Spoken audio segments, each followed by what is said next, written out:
Welcome to Coached Soul, a podcast for a better you. Your host, Steve Hudgens, is a licensed professional counselor, and your co-host, Julia Canton, is a therapeutic coach. Together, they discuss various topics, providing a different perspective on life and insight that you are not alone. On a non-emergency basis, you may contact them at area code 918-280-8690 or coachsoul.com to provide them with new topics, feedback, or to request an appearance on the show. And now, here's your host, Steve Hudgens. What a great month. April showers bring May flowers. And, Mother's Day is coming up. And it's the second Sunday in May. And, sometimes I try to tell men, especially in my couple sessions, do you know what's happening in a couple of weeks? And they're like, So they're so disorganized in their thought. And I have to help them with the disorganization of their thought. And what a great segue to talk about disorganized attachment. How do you like my introduction? Yes. Oh, well, I think that they are, I'm just going to leave it this way, Steve. It was a great way to look at disorganized, but I think that disorganized lives and disorganized attachment might be slightly different. See, I knew there was a reason why I have you as a co-host, because you always keep me straight, and that's okay too, because sometimes I can be a little disorganized. So yes, you are absolutely correct. There are different disorganized thoughts and attachment styles. But what is an attachment? We talked about attachment styles, and this is our last one that we're going to talk about, and we'll start some new series going forward. But when you have a person who has a disorganized style, they have a very strong desire for an intimate connection. But what happens is they put walls up to protect themselves from getting hurt. And so it becomes an attachment style that's characterized by fear, mistrust, and inner conflict that, in my belief system, if I studied this correctly, I believe from disorganized attachment and the way it's built, and you can expound on this, is we get personality disorders like borderline and narcissism. What are your thoughts? Well, I think so. And I fully agree. It's not a think. I fully agree that is going to be the number one indicator of an insecure attachment, which we know is the anxious and the disorganized attachment styles, that they lead to other disorders. Because of the organization that was needed, the security, the safety mechanisms, the dependency, that is built in child, that should be built, so that I use that word should, that ideally, let me try that, should be built up in childhood, is not. And so this child develops coping mechanisms that are typically unhealthy, that get continuously used into adulthood, whether it is helpful to their lives or not. And with disorganized attachment style specifically, and this is why I think that bipolarism or narcissistic behaviors or diagnoses come into play. And there's a whole list of other ones I think that we could add here. But when you're dealing with disorganized attachment styles, you're looking at avoidant and ambivalent behaviors and relationships, feelings of fear, anger, sadness, trouble trusting others or yourself, feelings of being unworthy to have love. So even if you have a desire to have it, you lack the feelings that would foster that kind of relationship that would be healthy. And then I love this one, impulsive and predictable behaviors. a lot of the addictions, and I'm thinking specifically right now of food addictions. Okay, if we're looking at gambling addictions, shopping, drug and alcohol, of course, maybe, but another one, it would be sexual addictions. They're unpredictable and very impulsive in nature. So to And add and to what, so yes. to add what you're saying, when we say addiction, that is Mhm. what I call an unhealthy coping mechanism. Yes. And that's an unhealthy coping mechanism that we need to look at. How do we have better coping skills, because we lack that due to what has happened to us in childhood. Mhm. And what causes that is that children grow up feeling afraid of the same person they're seeking love and care from, and it Yes. affects their way they view their close relationships as they're adults. And Yes. that's that push-pull relationship they had growing up that also leads into the borderline, the narcissist, of the push-pull Mhm. relationships. Mhm. Well, and I would also add here too, Steve, because I think it might be relevant that out of all the 4 attachment styles that are present, I do believe that disorganized may very well be the one that is the hardest to train out of or shift behaviors out of, because it does tend to come with other mental illness diagnoses that the other ones may or may not have, and because they have such an issue of trusting anybody, they learn that what they say or what they feel or what they experience has to be right, even though there is this immense conflict going on inside, and so it's the one that I think that, whereas before in other recordings, I said, you don't, just because you have this diagnosis of this particular attachment style in childhood, doesn't mean that that it's going to stay with you in adulthood if you do your work. The problem is that I don't see many people that have disorganized attachment styles wanting to do their work, because they are dependent on themselves and the pain of others. They take a certain enjoyment or pleasure out of seeing someone else fail or fall. And I'm not quite sure how to navigate that specifically. Do you have any insight from your world that I think it's understanding what are the signs of a disorganized attachment. And you're right, it's the most challenging and difficult to work through, because you have this extreme need for closeness, but then it's coupled with a tendency to avoid closeness and pushing away. correct? And so if your relationship is chaotic and unpredictable, or your relationships are intense with different patterns and behaviors of yourself or this other person, that's another sign of a disorganized attachment. And it stems from a negative self-image and low self-worth, that there is this fear of the caregivers or partners. And then when that's fear, what does fear turn into? Sometimes fear can turn into aggressive behavior, whether it's towards your caregiver or your partner. And that's where you have sometimes your elders abuse. We don't talk much about the elderly people getting abused by people, from their family members, because of a disorganized attachment.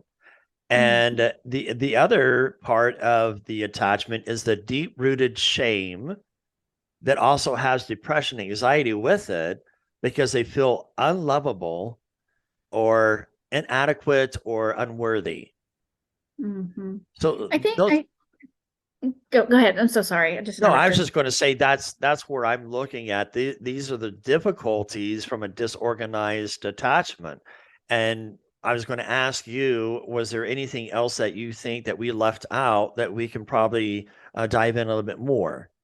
Well, I think that, and thank you for that opportunity. I think I would really like to give an example of what this might look like, and from a personal experience. And sometimes we share those things, sometimes we do not in our podcast. But the people that I'm going to use in this scenario, I'm going to use their names because they've passed on, so they're not going to care one way or the other. But when I was 14, I had been in a grooming situation where my dad's best friend had been grooming me for years. At 14, he persuaded me to run away with him. I was moving from intense sexual child abuse in my childhood from multiple perpetrators.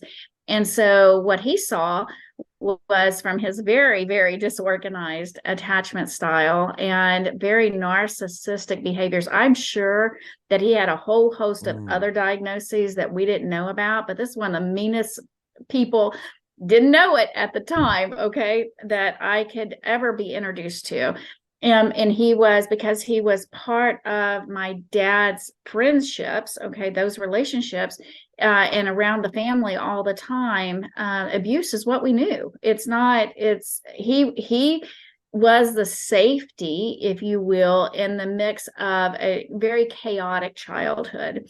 At 14, ran away from him. And he is 15 years older than I am. Okay, so you can imagine I'm at 14, so that's going to put him almost 30 years old ish, right. 31, somewhere along in there. And he got me secluded, away from family, away from friends, church. I mean, the whole 9 yards. And he ruled the roost. I was not allowed to bat my eyes. I wasn't allowed to. I had to lay the washcloth over the sink, in the middle of the sink, a certain way. Everything had to be meticulous. And if it wasn't, it was my fault. It was my fault.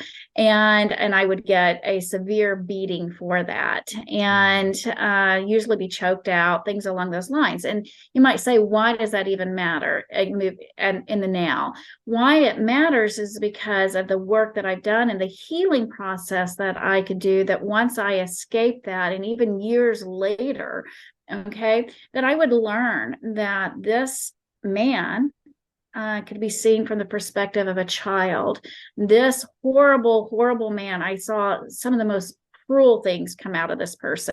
That at one point in time, he was a child, and his dad would tie him to a fence post and beat him with the barbed wire until he passed out. Okay.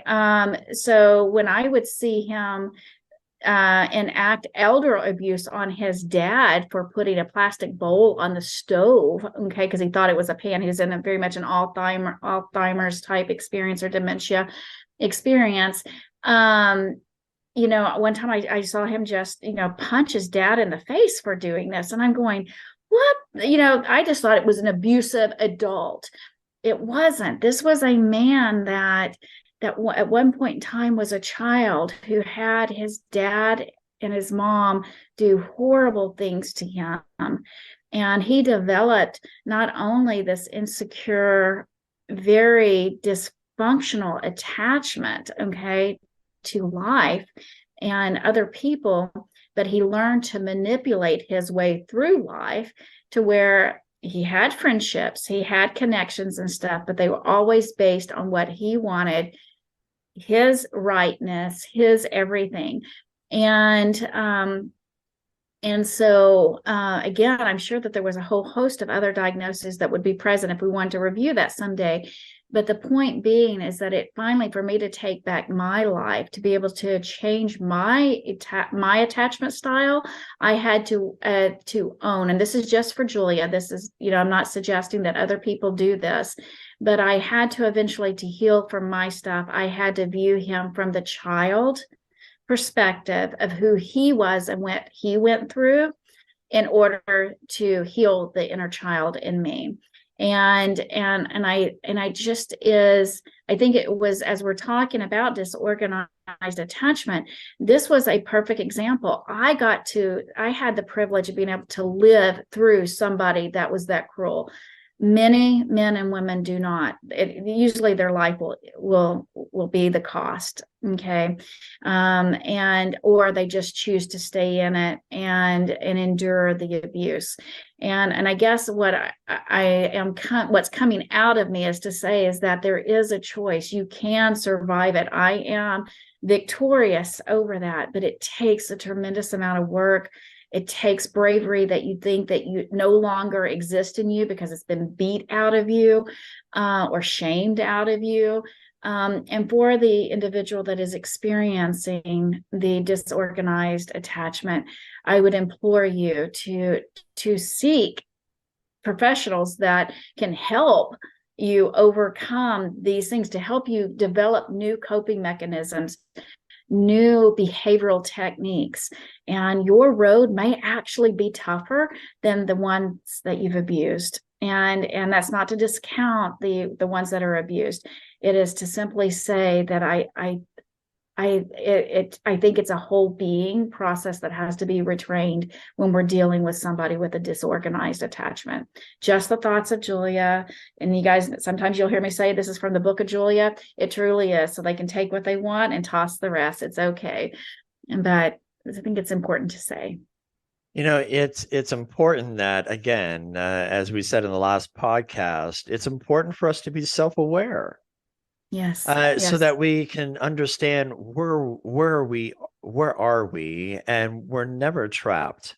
We may have feelings that we're trapped, but we're truly not, because we lie to ourselves. And what do I mean by lying to ourselves is, I can have one Oreo cookie when I know I'm going to eat half the package because they just taste so good that you can't stop at one, just like a Pringle. It's that it's understanding that it takes a lot of deep self-work. And do we want to stay where we are, or do we want to move forward? And one of the things that, in dealing with therapy, it's interesting that I find that I get the question, well, am I doing this right? I need validation that I can be okay in this relationship. And I'm like, oh, wait a minute. What do you mean that you need to feel okay about this relationship? If you're already having doubts and you're coming into therapy, then there's something wrong with the relationship, bottom line. So we would call that listening and paying attention to the intuition, I think. Yes. Unless, of course, you understand that there are behaviors that need to change. And I would state this, that it's typically not the partner or the other person that needs to change, because we can't change them. Right. When we come to therapy, it has to be, and I've heard this, oh my gosh, and I know you have as well. Well, they need to change this. Okay, well, they extremely. don't need to do anything, because if you change who you are, if you do your own work, one of two things are going to happen. Either they will level up and make the changes, or they can leave. And that is how I see it. And but we can't force the changes in them. We can only control the changes within ourselves. But that cracks me up. Well, they need to do it. I'm just like, no, is that true? They don't need to do anything. Well, you're in therapy. You're there for you. But that goes into that fearful avoidance. Yes, it also does. into that style as well. And so it's trying to overcome your fear of what's happening. And I'm not the typical therapist.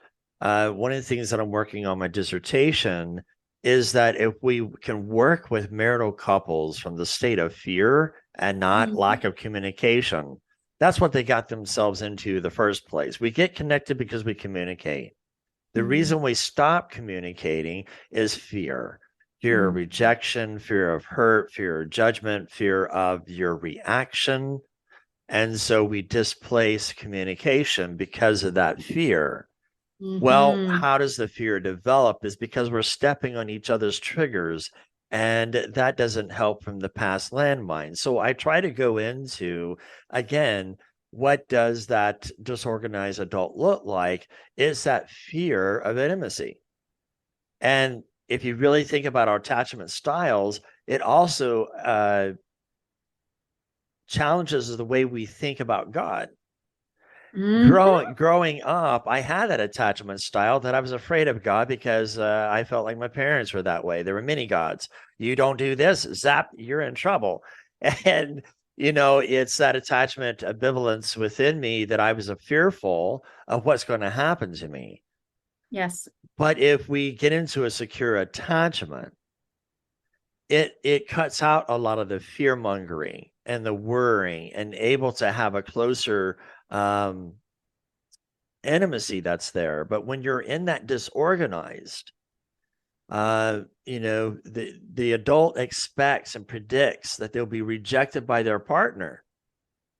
And a lot of times I feel that now that, oh my gosh, Steve, you're a therapist. I don't know if I can date you. So it's like a leopard here. So you're fearful of an intimacy here. Well, don't you want a guy that knows you very well? Well, yeah. And so finally somebody stepped up to the plate and took me. And so I'm spoken for now. And, single dates for Steve. And this right. But it's important that we look at, can we change it? We can. But I think what's more important instead of changing is how can we be able to help heal from the disorganized attachment? And that stems from either a therapeutic coach like yourself or a psychotherapist like myself that's going to offer a non-judging, accepting, calm, and predictable space for you to be able to come and talk about your life. So one other things that I want to kind of close out with is that I'm a faith-based person. And so a lot of people that come to me are faith-based, and they say, well, I just don't feel worthy. I don't feel good enough. And so I say, okay, there's a scripture that says, take every thought captive and make it obedient to the truth. And I like that passage because to captivate is to be like a zoo. We capture animals, we're going to observe their behavior. And that's part of therapy. We're going to observe your behavior, and we're going to look at what thoughts come into place that are dysfunctional. Now, obedience, well, it doesn't mean I'm going to whoop your butt because I'm going to make you submit to the obedience here. No, I can point my finger to the sky and my dog will sit. I can point my finger down towards the ground and my dog will lay. I'll do a scissors and he'll whisper. He'll bark whisper. And my dog is so intelligent that I give him a reward because he's obedient. So obedience doesn't necessarily have a negative connotation to it like we sometimes believe in. But if we take this thought that I'm not worthy and we capture it and we make it obedient to the truth, well, the only truth that I know is the Creator. But when we think about the major population, what is truth? It's something that we can tend to believe in that seems to be more the norm than not. And when you think about faith-based, well, you said you're not worthy, but whose image are you created in? The Creator's. So if you say you're worthy and you're created in His image, then you're saying He's not worthy. And so we make this thought obedient to the truth that we're wholesome people. We are lovable if we allow ourselves to be lovable. And when we think about all these attachment styles, one of the things that I like for you to close us out on, what is secure attachment when it looks like self-care and true love of self? And it doesn't mean to be selfish. Well, and again, I don't have a viewpoint that selfish has to be bad. I think that there are times when we need to be selfish and we need to take care of ourselves. And so secure attachment, honestly, when you're looking at it from a healthy perspective, and I would say in this perspective of a relationship, because that's kind of what we're talking about as well, is that we understand that each partner has the right and the purpose, the design to take care of themselves. They know how to mitigate conflict in a way that is helpful to both parties. They understand that it is their responsibility to do their own work, and that sometimes that means that they have to take space, and sometimes it means that they come together in agreement. It means that they're not pulling and tugging on each other, that each person can stand up in their own right and say that I'm choosing you as my partner. And so it's all of that, and it's more. I think that it's a time and a space. It's an agreement with self that I can take care of me, and that I am choosing you to be in my life. But I don't need you to be in my life. I desire for you to be a part of this, and I desire to be a part of your journey. And so those are healthy perspectives, okay, versus the, oh my gosh, I need you to do this for me. I'm going to fall apart. And oh, how do I solve this thing? I think that I love this example. If you're one of the more, I'm going to say this, insecure attachments, it's always going to be from a perspective of, oh my gosh, there's a panic, there's a crisis, there's something going on, and I need someone else to do it. Versus there is a crisis that's going on. I see it for what it is. And I understand that in order to solve this problem, I may need to get input or assistance from somebody else. But I also know that even if I don't, I can confidently come up with some kind of resolution. Those are two different secure versus insecure ways of looking at life. Can we challenge our thought processes that I'm not good enough? Well, yes, you are good. It's just, where are you surrounding yourself and your belief system? And a lot of times it stems from that foundation of our belief system as we grow up, that sometimes we feel like we're not good enough. The friends that we have in elementary and high school, we're not good enough because you can't play basketball. White man can't jump, so to speak, And so we feel like, oh my gosh, I can't do certain things, that I'm not good enough. Secure attachment is being aware of self-confidence of who you are as a person, and whose life are you going to live by? Are you going to live by everybody else's puppet strings that you're not good enough? Or are you going to live by healthy, non-sabotaging ways of healthy coping skills that help you to have a secure attachment, that you know what you want, and it doesn't matter what these other people want? Secure attachment is a confident way of being able to live a healthy life. Now, I'm not saying you're not going to have any disruptions or dysfunction, because you can. And no, I think that's absolutely necessary that we do. That's how we develop and grow.